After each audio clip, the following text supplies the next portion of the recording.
চিঠি পৌঁছাতেও দেরি হতো, প্রেমটাও দীর্ঘদিন টিকতো। কোন দিকে তুমি যাবে তোমার ভবিষ্যৎ চিন্তা? সায়েন্স থেকে আমার মনে হয় গান নিয়ে পড়াশোনা করাটা বেটার। 70 দশকের গান, তোমার বাবা ইয়াং ছিল, দেখতে শুনতেও ভালো ছিল, অনেকেই আসতো তোমার বাবার কাছে বিভিন্ন ধরনের প্রস্তাব নিয়ে। আমি কাউকে নিরাশ করতাম না, আমি বলতাম জানেন এই গানটা না আমি আপনার জন্যই লিখেছি, এই মন তোমাকেই দিলাম। কি বলবো, মানে ও কিন্তু কাউকে নিরাশ করতো না। খুবই ভালো, যে কাউকে নিরাশ আসতো করতো। তাকেই বলতো যে আমি এটা তোমার জন্যই লিখেছি। কি সুন্দর, তাও মানে আরেকজন- সাহিত্য মানুষের। হ্যাঁ, একদম। আগে আরেকজন- কিন্তু চিঠির মধ্যে সাহিত্য ছিল। হ্যাঁ, হ্যাঁ। এই যে কথার মধ্যে, প্রেমের মধ্যে সাহিত্য, মানে কোনো ফেলে দেওয়ার কিছু ছিল না। এবং বাবা মজা করে বলতো যে মা এক সময় তো চিঠির, আমি বলবো যে প্রেমের সবচেয়ে বড় বহিঃপ্রকাশটা চিঠির মাধ্যমেই মানুষ করত, এবং চিঠি পৌঁছাতেও দেরি হতো, প্রেমটাও দীর্ঘদিন টিকতো। আর এখন তোমাদের যুগে 1 সেকেন্ডে SMS চলে যায় হোয়াটসঅ্যাপে, মেসেঞ্জারে, এবং 1 সেকেন্ডে প্রেমও ভেঙে যায়। একদম, আমার চিঠিও আমার প্রেমও চিঠি দিয়ে হয়েছে। বাহ। আছে চিঠিগুলো। অনন্যা, হ্যাঁ। তোমার রেজাল্টের মানে পড়াশোনার কথা বললো দিঠি, সেখান থেকে আমার কোশ্চেনটা আসছে যে অসাধারণ তুমি রেজাল্ট করেছো। এখন তোমার ইয়েটা কি, চিন্তাটা কি, কোন দিকে তুমি যাবে তোমার ভবিষ্যৎ চিন্তা? আমার পড়াশোনা তো গান নিয়ে, হ্যাঁ, তো গান নিয়ে এজন্যই করেছি যাতে গানের সাথে সারা জীবন থাকতে পারি। আমার ইচ্ছে আছে এমফিল করার, পিএইচডি করার। বাহ।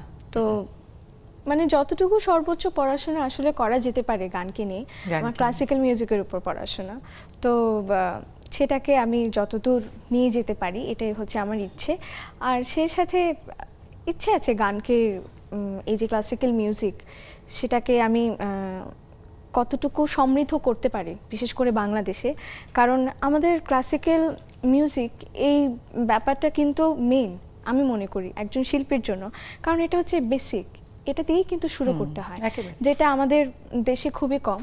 তো আমি চাই সবাই শাস্ত্রীয় সঙ্গীতে সমৃদ্ধ হোক, এবং সেই সাথে যারা এখন গান গাইছে গান শিখে গানটা করুক। এটা তো একটা গুরুমুখী বিদ্যা। ম্যানেজ করো কিভাবে পড়াশোনা, তোমার গানের প্রোগ্রাম কম তো না চারদিকে, কিভাবে করো? আমার কিন্তু ব্যাকগ্রাউন্ড ছিল সায়েন্স।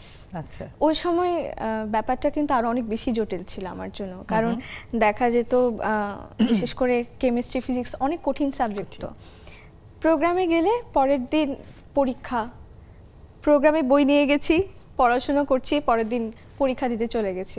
তো তখন মনে হলো যে না, সায়েন্স থেকে আমার মনে হয় গান নিয়ে পড়াশোনা করাটা বেটার, তাহলে আমি গান সম্পর্কে আর একটু বেশি জানবো, আমি কিছু শিখতে পারবো।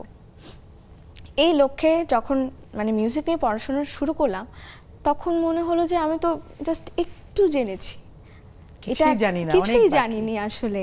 এটা একটা সাগর, মানে যে এটার যেমন শেষ নেই, ঠিক সেরকমই মিউজিকের এই সাবজেক্টটা। অনেকে মনে করে যে সঙ্গীত আসলে পড়াশোনাটা কি, না, এখানে না, কোনো অবশ্যই। পড়াশোনাই নেই। কিন্তু যখন এক একটা বই পড়া শুরু করলাম, কোনো কিছুর গভীরে যেতে হলেই পড়াশোনা আসলে করতে হবে। আসলেই অনেক তাই। কিছু, সবই সাগর, জানতে হলে সাগরেই ঝাঁপ দিতে হবে।